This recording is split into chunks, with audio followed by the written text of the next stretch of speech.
Supplies for this project include the 2 power supplies.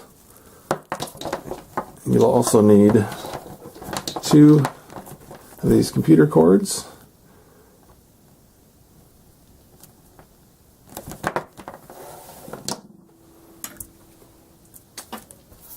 about 2 inches of heat shrink tubing. This is about 1.5 millimeter ID, and it shrinks down, I think, nominally to 1 millimeter. So you'll need about 2 inches of that and something to shrink it. I like to use a little lighter like this, so you can use a hair dryer or a heat gun. A ruler with 1/4 inch marks.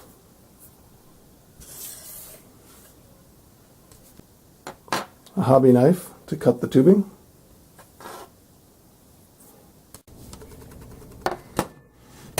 A tube of sealant, silicone or latex, any kind of non-conductive sealant is just fine. For the 2 power supplies, you will need 4 jumpers, 4 jumpers for configuring the power supply, and these are the same jumpers as you'll find on your PC power supply, hard drives, CD drives, that kind of thing, inside your personal computer. So if you have an old PC laying around you're not using, you can probably steal 4 of these out of that, or you may have some left over from when you bought a new PC. You can buy them online also, like anything else.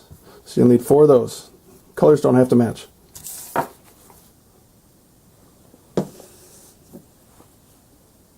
Some liquid rosin flux to aid in soldering. Solder and a soldering iron. Some kind of tape. I use masking tape because it's inexpensive. Some heavy gauge wire. This is NM wiring for, home power for lighting and receptacles. This cable is number 12, so I'll just need a little bit of that.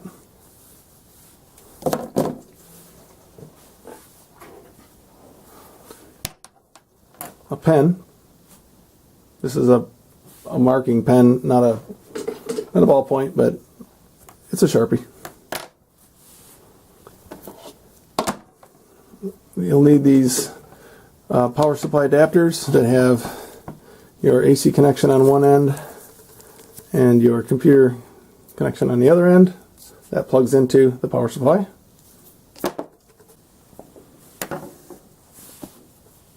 Flat nose pliers.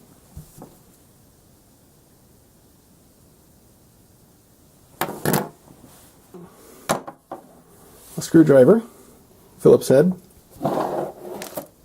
We have some wire cutters. A roll of tape. This is just clear packing tape. It doesn't have the reinforcing string in it. It's just regular clear packing tape. Also need some washers that are non-conductive, so rubber, plastic, materials like that.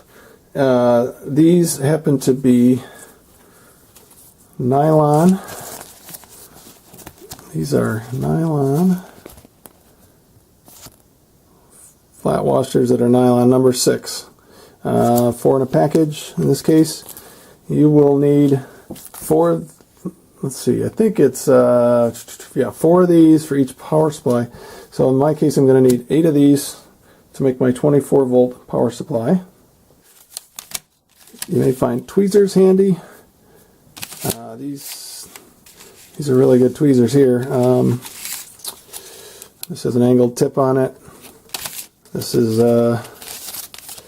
just a straight tip, but having a set of tweezers like this is very, very handy when you're dealing with small parts like those washers and trying to align them. And it's a little bit of a challenge, but the tweezers make it much easier. And we'll be needing a meter. So this is a VOM or bolt ohm meter. These are very common, available. You should definitely have one. If you're a hobbyist, you probably already do. I have at least 4 of these, maybe more. So I've got this old one from Radio Shack. I've got this one I just bought not too long ago. It's got more features, more expensive, but definitely overkill for what I'm doing on this project. And I've got this one, which was just a few dollars with purchase. I think I bought something else, and this was almost free, so I bought it. But it actually works very well, and it's got a transistor checker in it too, which I've used. So it's a pretty nice little device for a few dollars.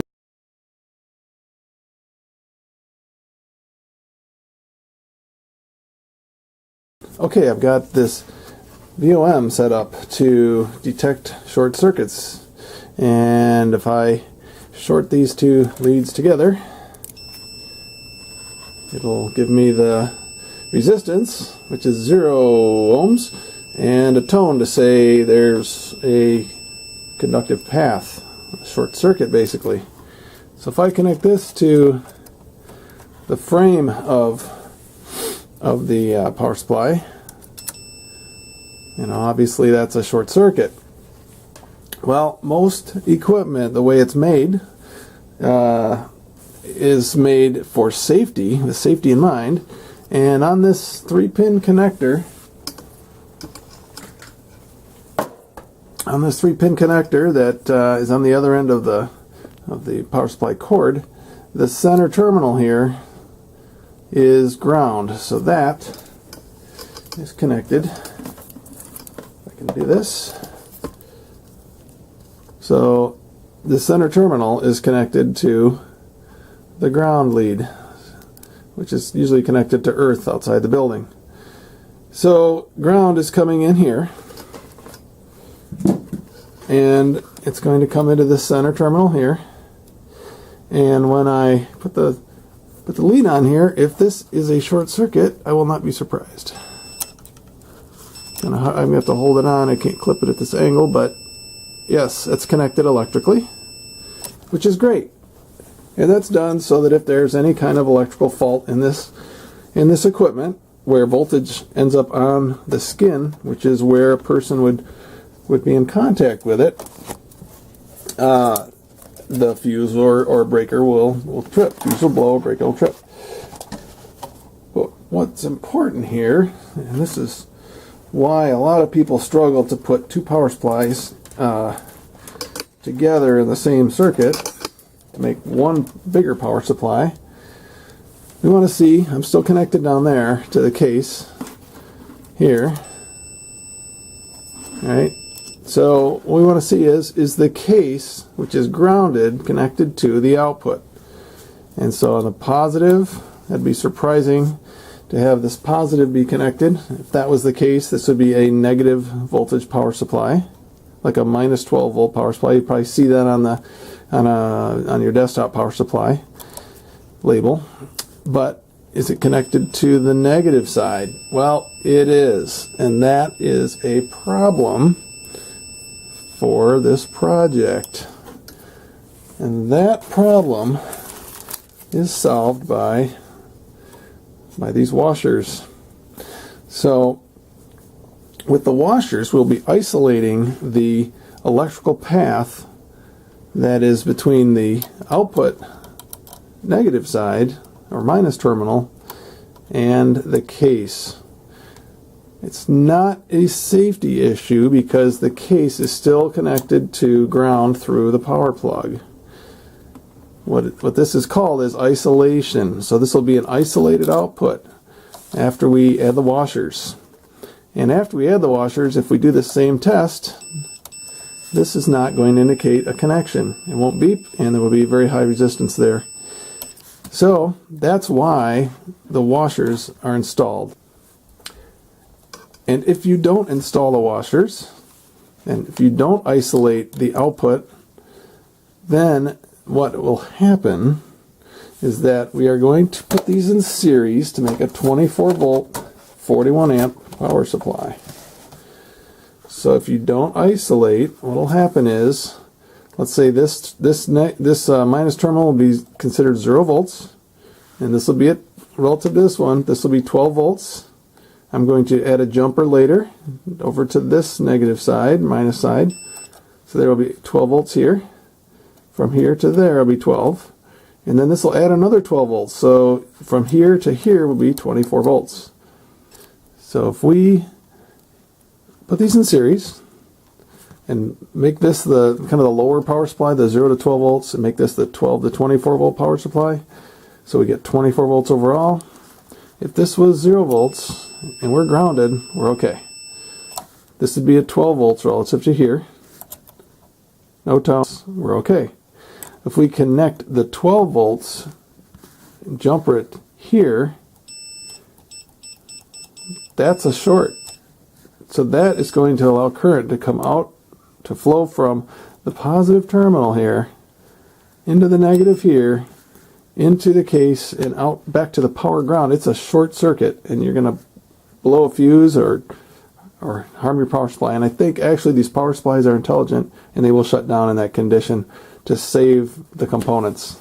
And once it cools down and you restart it, it'll probably be okay. But we are going to add those washers so we can isolate this negative terminal from the case, and this negative terminal from its case.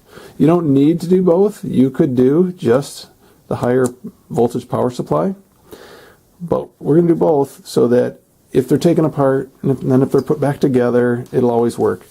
There's no safety implications. This is just called an isolated output after we add the washers. So it's basically about is the minus terminal is no longer connected to ground. It's floating. It's a floating output. So that's what we want. Let's install the washers.